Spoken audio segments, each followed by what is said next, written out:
문재인 대통령이 비상경제회의를 주재하고 한국판 뉴딜의 뼈대와 함께 3차 추경의 밑그림을 그렸습니다. 하반기 경제정책의 방향도 제시되면서 내수와 투자를 활성화시키기 위한 다양한 대책도 등장했습니다. 그런데 벌써부터 의문도 제기됩니다. 일자리 대책의 실효성은 있는 건지, 단일 규모로 최대가 될 거라는 3차 추경으로 나온 돈은 어디 쓰겠다는 건지, 그리고 그렇게 돈을 풀어도 나라 곳간은 괜찮은지. 이런 가운데 5월 수출입 성적표도 나왔습니다. 역시나 2개월 연속 하락세를 피할 순 없었습니다. 곳간도 부족한데 번 돈도 부족했다는 뜻입니다. 자, 이 사상 초유의 3차 추경이 꺼져가는 대한민국 동력의 불쏘시개가 될 수 있을지 전문가와 함께 이야기 나눠보겠습니다. 조경엽 한국경제연구원 선임연구위원 나왔습니다. 박사님 안녕하십니까? 예, 안녕하십니까? 네, 일단 어제 비상경제회의 이야기부터 좀 해보겠습니다. 문재인 대통령이 이제 홍남기 부총리한테 넘겼던 주재권을 다시 가져와서 직접 주재를 했고요. 한국판 뉴딜의 뼈대가 나왔고 또 기업의 유턴을 지원해주는 뭐 각종 규제 해소 대책 같은 것들도 나오기는 했습니다. 우선 이 경제 정책 방향 전반적으로 봤을 때 좀 어떻게 평가하십니까? 예, 어제 대통령께서 고용 안정, 그다음에 사회 안정망 그리고 내수 활성화를 위해서 대규모 3차 추경을 요구하지 않았습니까? 그리고 이제 코로나 이후 세대를 주도하기 위해 선도하기 위해서 한국판 뉴딜 정책을 강하게 추진하겠다 이렇게 이제 말씀을 하셨는데 물론 이제 코로나 사태로 인해서 이제 피해를 보는 고통을 받는 국민들이 많기 때문에 정부 지원이 필요한 것이 사실입니다. 예. 그렇지만 이제 어제 회의에서 지금까지 이제 많은 부작용을 갖고 왔던 정책 수정이라든가 제도 개선에 대해서는 한마디도 이제 언급을 하지 않으셨기 때문에 네.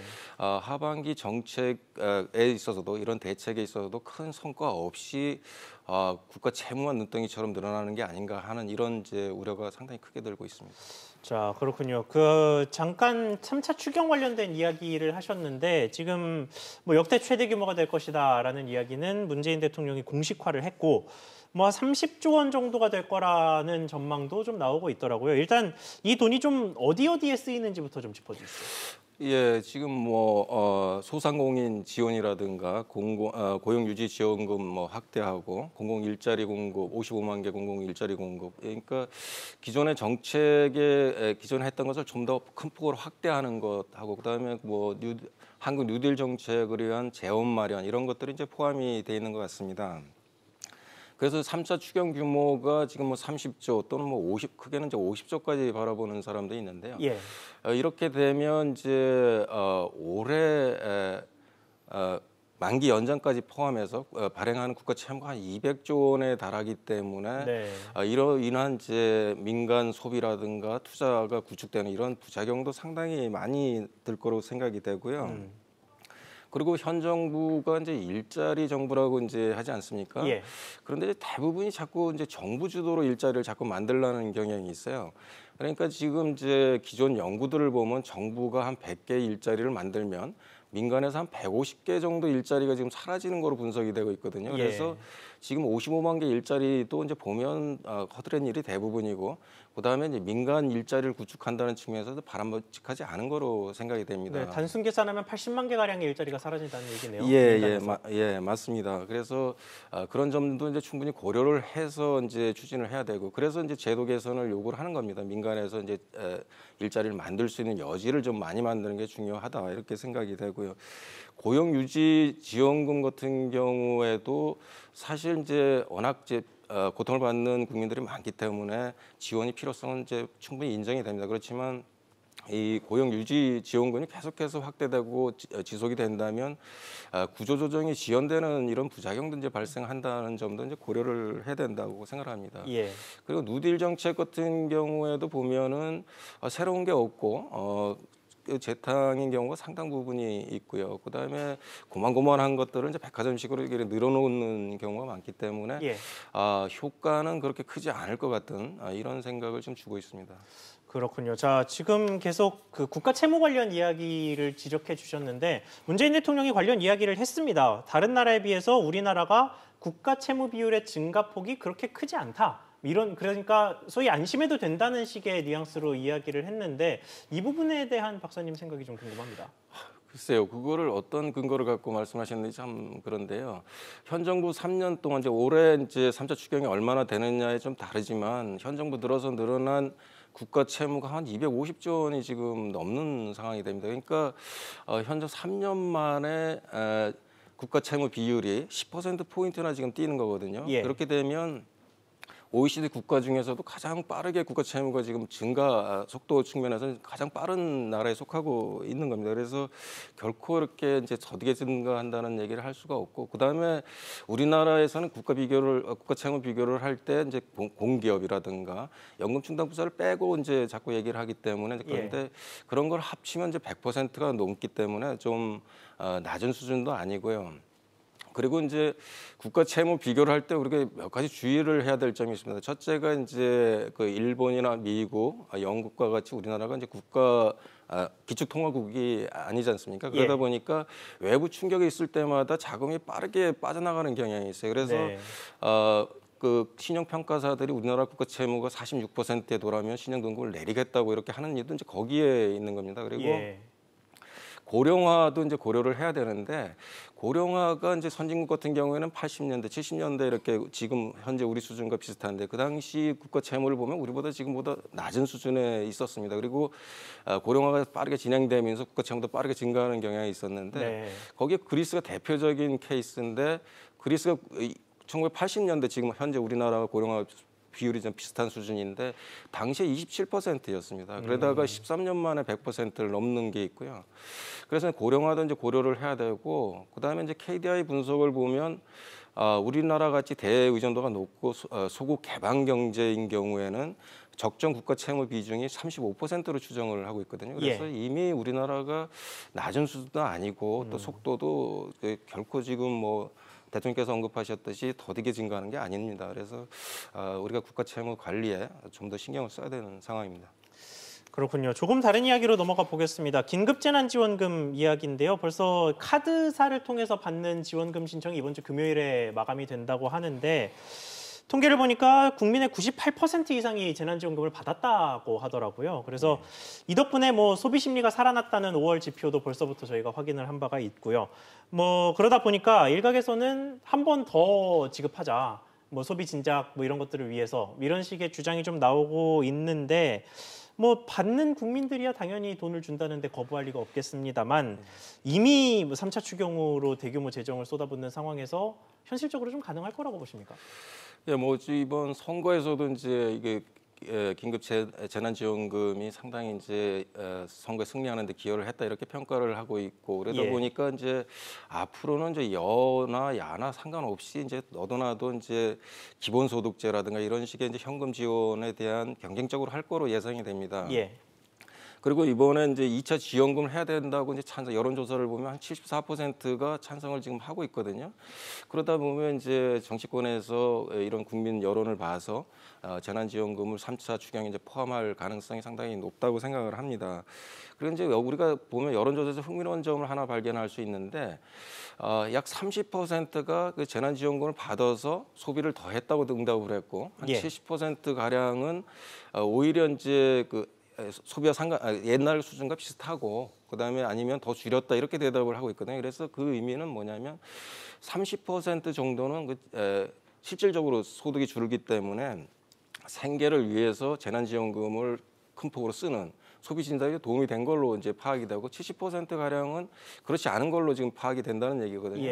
그래서 이제 만약에 이제 2차 이게 필요하지 않지만 저 개인적으로는 2차 이런 이제 재난지원금이 필요하다고 하면 30% 저소득층에서 지금 뭐 100만 원 주는 것보다 훨씬 더 한 3배 정도 주는 게 이들을 구제하는 측면이나 아니면 소비 진작에도 훨씬 더 효과적이라고 할 수 있습니다. 그래서 전 국민으로 이렇게 주는 것보다는 피해를 본 계층에 국한해서 좀 대폭적으로 지원하는 이런 방향이 맞다고 생각을 합니다.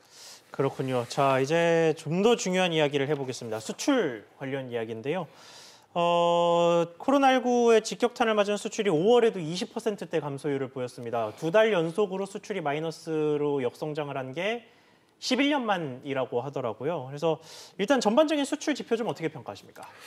예, 지난달에 99개월 만에 이제 무역수지가 적자를 기록하지 않았습니까? 예. 그래서 상당히 충격을 줬는데 다행스럽게 이제 한 달 만에 이제 다시 흑자로 돌아선 것은 상당히 고무적인 네. 일이라고 할 수가 있습니다. 그렇지만 말씀하신 대로 이제 수출이 2개월 연속 이제 20% 이상 이제 감소를 하고 있고 하반기 상황을 보더라도 이게 개선이 좀 어렵지 않나 이런 생각이 듭니다. 그래서 수출이 계속해서 이제 좀 어려움을 겪을 거로 보이는데 우리나라 수출이 이제 18개월 연속 마이너스를 기록했습니다. 코로나 이전에도. 네. 그렇게 이제 계속해서 수출이 어려움을 겪는 것은 최저임금이나 근로시간 단축 이런 것들로 인해서 생산 비용이 증가하고 가격 경쟁력이 약화된 측면도 분명히 존재를 하고 물론 이제 대외적으로 미중 무역 분쟁이 심화됐던 이유도 있습니다.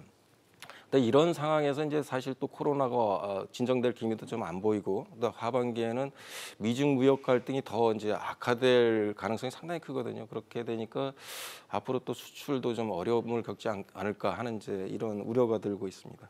그렇군요. 품목별로 조금만 자세히 뜯어 보겠습니다. 뭐 우리나라의 주력 수출 품목 하면은 반도체, 자동차, 그리고 최근에 이 K 방역이 좀 세계적인 관심을 얻으면서 나오는 바이오, 뭐 이 정도로 꼽을 수 있을 것 같은데 이들 품목별 수출 현황은 좀 어떻게 보셨습니까? 예, 지금 뭐 현재 그 자동차 수출 같은 경우에는 거의 반토막이 나지 않았습니까? 예. 그러니까 자동차가 지금 유럽이나 이제 미국에서 이제 매장을 개장을 하고 이제 판매를 시작을 하고 있지만 재고가 워낙 많이 쌓여 있는 상태라서 사실 수출 증가로 이어지지 않고 있습니다. 네. 그러니까 자동차 이제 수출이 어려움을 겪게 되니까 자동차 부품도 같은 경우에는 한 60%, 66% 이상 이렇게 수출이 감소를 했고, 그다음에 자동차에 많이 사용되는 철강 제품도 큰 폭으로 지금 수출이 감소를 하고 있습니다. 그래서 두 자릿수 이제 감소를 이어간 건데 다행스러운 거는 이제 비대면 활동이 이제 늘어나면서 이제 비대면 활동이 늘어나면서 이제 그 언택트 재화 같은 경우 이제 글로벌 수요가 상당히 늘어나지 않았습니까? 그래서 예. 서버라든가 PC 등의 이제 수요가 급증을 하고 수출도 거의 한 83%가 이제 증가를 했습니다. 그러다 보니까 이제 여기에 쓰이는 이제 반도체도 덩달아 이제 수출이 증가하는 이런 현상이 이제 발생을 하고 아까 말씀하셨던 이제 바이오 헬스 이 분야에도 K 방역이 이제 세계적으로 각광을 받으면서 큰 폭으로 이제 수출이 증가한 게 그나마 이제 다행스러운 현상이라고 할 수가 있습니다. 그렇군요. 자, 마지막으로 이 수출 문제 같은 경우는 결국은 기업의 타격으로 이어지게 되고 기업의 타격은 다시 일자리의 타격이 되고 경제의 타격이 되고 이런 식으로 이어질 수밖에 없다라는 생각이 드는데요. 뭐 정부가 이런 상황을 해결하기 위해서 추경을 집행하고 뭐 재원을 투입하는 거겠지만 이게 마냥 추경만으로 이 모든 문제를 해결하기도 좀 어려워 보이는 게 사실입니다. 그렇다면 정부가 이 상황을 타개하기 위해서 해야 될 대책은 뭔지, 그리고 기업이 움직여야 할 방침은 어떤 건지 이런 것들에 대한 조언 좀 부탁드리겠습니다.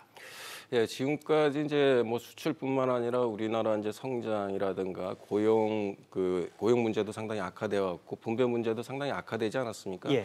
그 이유가 이제 소득 주도 성장이라든가 그다음에 그 반기업 친노조 정책, 그다음에 상당히 높은 규제 상황 이런 것들이 겹치면서 사실 우리나라가 이런 상황을 지금 맞고 있는 거라고 생각합니다. 그런 부작용을 이제 현 정부에서는 전부 다 재정으로 해결을 하려는 이렇게 재정 만능주의가 만연하면서 그러한 이제 결과를 가져왔다고 생각합니다. 그래서 물론 지금 이제 고통을 받고 있는 국민들을 지원하기 위한 재정 지출은 분명히 필요한 측면이 있습니다. 그렇지만 이러한 여태까지 우리나라 기초 체력을 약화시키던 이러한 제도 개선에 좀 정부가 역점을 두지 않는다면 당연히 지금까지 보았던 대로 재정만 낭비하고 효과는 없는 이런 상황이 발생할 수가 있습니다. 그래서 지금처럼 국가 채무가 이렇게 빠르게 증가한다면 우리나라 세계에서 가장 빠른 저출산을 고려를 하면 이거를 감당할 돈을 벌어서 세금을 낼 이제 국민들도 적어진다는 것도